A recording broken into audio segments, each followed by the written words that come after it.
Around 20 years it has been started, and today I'll show you the timeline of supply chain management.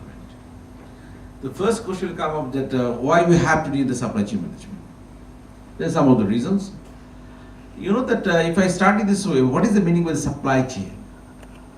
That means there will be one chain.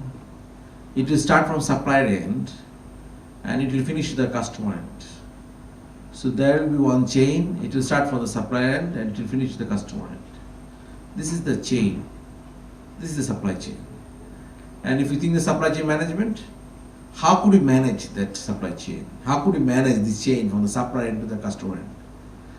So now come to the question what I mentioned that. What is significant? Why we have to need the supply chain management?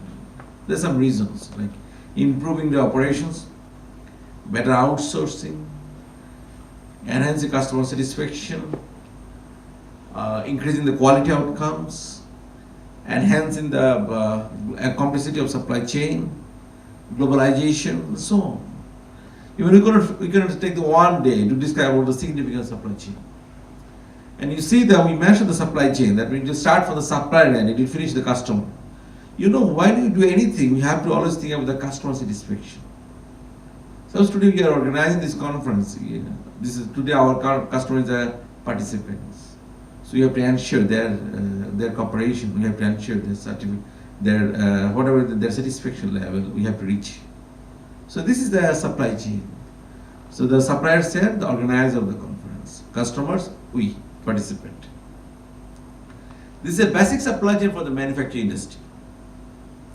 In fact, I would like to study this way. There are three basic entities for supply chain management. Any supply chain model, whatever the manufacturing industry, whatever the service industry. Three basic entities. First one, supplier and customer. Secondly, raw materials and finished product. And third, flow of goods, flow of information, flow of fund. I can repeat because I will use these three entities many times today. Three basic entities.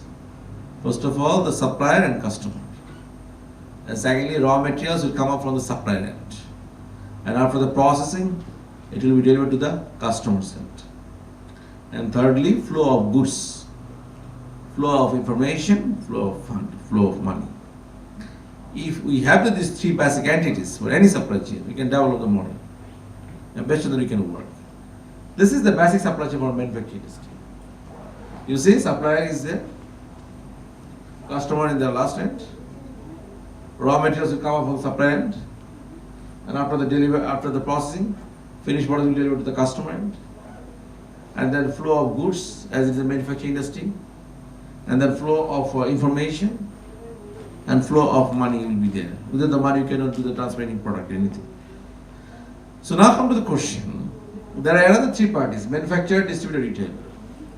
What is the significance of those? I would say that it depends on the organization. It depends on the business. If it is a large organization, they have to need the manufacturer, distributor, retailer. If it is a small organization, it is not that necessary to become the part of the chain. You know, some of the organization, distributor, they are also working as a retailer. Some of the organization, small factory, they are producing the product, they are distributing, they are also working as a retailer. So that means